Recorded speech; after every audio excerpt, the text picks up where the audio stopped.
Фильм Ирландия теңізінде жүзіп жүрген Сирек есімді балықшыдан басталады. Ол сетканы көтере бергенде ішінен әйел адамды көріп, су перісі деп шошып кетеді. Ол радио арқылы көмек сұрағанмен кері байланыс болмайды. Дем беріп құтқарып алады.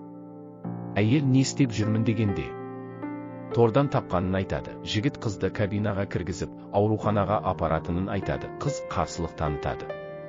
Қыздан есімін сұраса, атын білмейтінін айтады. Жігіт оны ешкім білмейтін жер бар деп, анасының үйіне алып келеді. Жігіті түскі ас алып келемін деп, қызы Аниді алып кетуге келеді. Қызы бүйрек ауруымен ауырғандықтан оны жиі больницаға апарады. Ол қызына балық аулап жүрген кезде торына бір әйел түсті деп айтады. Қызды тексеруге апарып, туыстарының үйіне қалдырып кетеді де қайта жаңағы әйелге келеді. Екеуі бірге балық аулауға кетеді. Ол өзін судан шыққан әйелмін, сол үшін 10 дин деп атай бер деп ұсынады. Жігіт қанша тұзақ құрса да балық аулай алмайды. Қыз өлең айта бастайды. Сол сәтте бірнеше омар ұстай бастайды. Жігіт омарды сатып, саған жартысын беремін деп базарға жүр дейді, бірақ қыз адамдарды көргісі келмейді. Жігіт сауда жасап қайтарды, қызға көйлек сатып алып береді. Жігіт қызын алып, екеуі жолға шығады. Жолда қызына 10 дин ән айтып, суда балықтар ұстағанын айтады. Қызы болса оны су перісі шығар дейді. Қызды үйіне апарып тастап қайта елге келеді. Қызы болса артынан тығылып әндей бастайды. Үйге келіп көйлегін ұсынады. Әйел осында қанша тұруға болады дейді. Жігіт қалағанша деп жауап қайтарады. Жігіт қайтады, бірақ тығылып тұрған қызын байқамай қалады. Қыз кітапханаға келіп, су перілері жайлы кітаптарды көп зерттей бастайды. Солай әйелге келіп танысады. Әйелге келіп, 10 дин жайлы әңгімелерін айтқанын, және сенде сиқырлы күштер бар ма деп сұрайды. Қыз сен шындықты айтсаң, екеуміз дос боламыз деп келіседі. Ал Сирек кітапханадан су жайлы кітаптарды іздейді.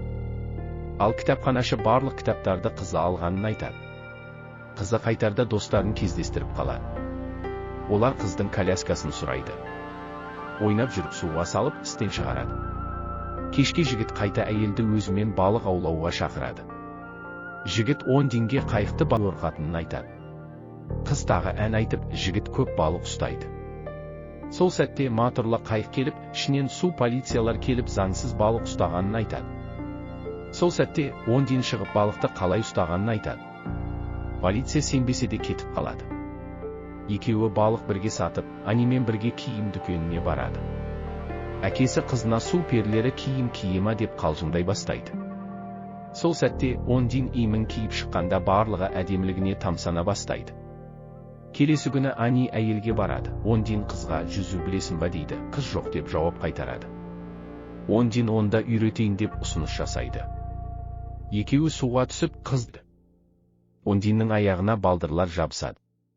Ани болса оны су перісінің терісін керек деп жерді қазып көміп тастайды. Әкесі қызы және 10 дин үшеуі фестивальді көру үшін кемемен суға шығады. Қыз жол бойы қызды су перісі деп мазалай береді. 10 дин жоққа шығарғанда тексеру үшін суға секіреді. 10 дин артынан суға секіріп, қызды құтқарып қайыққа алып келеді. Қызды бұрынғы әйеліне апарып тастады. Үйге келіп, 10 динге көп жылдар бойы бұрынғы әйелі спирттік сусынға әуесті болған деп айтады. Ал неге қызбен бірге тұрмайсың дегенде, өкімет анасымен тұрғаны дұрыс деп шешті дейді. Шіркеуден шыққан кезде оны бір жігіт кездестіріп қалып, қасында жүрген әйел кім деп сұрайды. Сирек оған жауап бермей кетіп қалады. Қызын больницаға апарып, үйіне әкелген кезде әйелі болмайды. Оны іздеуге шешім қабылдайды. Оны аңдып жүрген бейтаныс жігіт 10 дин тұрған үйге келеді. 10 дин оның келгенін байқап, жасырынуға тырысады. Сирек әйелін табады, бірақ түнгі клубта жүргендіктен бірге алып кететінін айтады.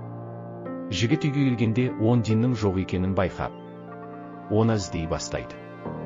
Іздеп жүріп оны көпір астынан табады. Сен жоқта бейтаныс адам келгенін айтады. Қыздың шешесі көп ішіп көлікке қызын отырғызып үйіне жолға шығады. Сол сәтте жаңағы бейтаныс адамға барып соғылады. Сирек пен 10 дин сол жерден өтіп бара жатып, апат болғанын байқайды. Артынан жүгіріп ауруханаға барады. Қыз оянып әкесіне не болғанын сұрайды. Бірақ ол нақты жауап бере алмайды. Сол сәтте жаңағы жігітті 10 дин кездестіріп қалады. Көлікте екінші адам қайтыс болғандықтан, оның бүйрегі қызға жарайды. Сол себепті операция жасауды сұрап, ота жасай бастайды. Ондин жаңағы жігітке барады. Ол оған бөтен бейтаныс тілде сөйлейді. Үй қайт деп. Ондин жаңа отбасына ие болдым деп бас тартады. Сирек операция сәтті өткеніне қатты қуанады. Келесі күні әйелі қызды өз қамқорлығына алуына болатынын айтады. Бірақ Ондинмен бірге тұрма деп айтады. Сирек бұрынғы әйелімен арақ ішіп, алкогольге бой алдырып қояды. Үйіне келіп, Сиректі кемесіне отырғызып алады. Таңертең оған агрессивті іс-әрекеттер көрсетеді, себебі әлі мас күйінде. Ол Ондинге бәрі жақсы болады деп, әйелді тастап кетеді. Оны біліп қойған әйел артынан жүгіре бастайды. Сирек сен адам емессің, арамызда арты ештеңе бола алмайды деп қалдырып кетеді. Ондин оған келіспей суға секіріп, артынан ермекші болады. Сирек қызын үйге алып келеді. Ани Ондин жайлы сұрай бастайды. Сирек оның кетуге мәжбүр болғанын айтады. Келесі күні теледидардан Ондин айтқан әнді естіп алады. Және ол исланд тілінде екенін біліп қояды. Ол қатты өкінеді, оны су перісінің тілі екен деп ойлаған екен. Жігіт оны артынан іздей бастайды. Іздеп жүріп тауып алып, оны киіммен орап құшақтайды. Ондин оған Румыниядан қашып келгенін, және есірткі сатумен айналасқанын айтады. Әлгі бейтаныс адам оның күйеуі болып шығады. Ол Ондинге жүктерді алып қашуға мәжбүр еткен. Ақырында суға батып, оны құтқарып қалған Сирек еді. Үйіне келген кезде қыздың бұрынғы күйеуі есірткіні қайда тыққанын айтпаса, Аниге қауіп төнетінін айтады. Сол сәтте төбелес басталып кетеді. Жігітке қару төсейді. Ондин есірткіні қайда тыққанын айтамын дейді. Оны балдырды көмген жерге алып келеді. Бірақ олар оны таба алмайды. Себебі қыз оның орнын ауыстырып тастаған еді. Ондин одан сұрағанда оны торлардың арасына тыққанын айтады. Бәрі кемеге барып торды шығарып жатады. Ондин оның күйеуі жүзу білмейтінін біліп, екеуінде суға итеріп жібереді. Екеуі де батып кетеді. Ондинді полиция қызметкері алып кетеді. Бірнеше күннен кейін Сирекке жер аударылатынын айтады. Сирек оны осы жерде қалып қалу үшін үйленуге ұсыныс жасайды. Солай екеуі үйленеді. Қызы Ани үшеуі жаңа отбасы болып өмір сүреді. Достар, кино ұнаса лайк, комментарий жазып. Маған оқырман жинауға көмектесу үшін каналға тіркеліп кетейік. Рахмет достар.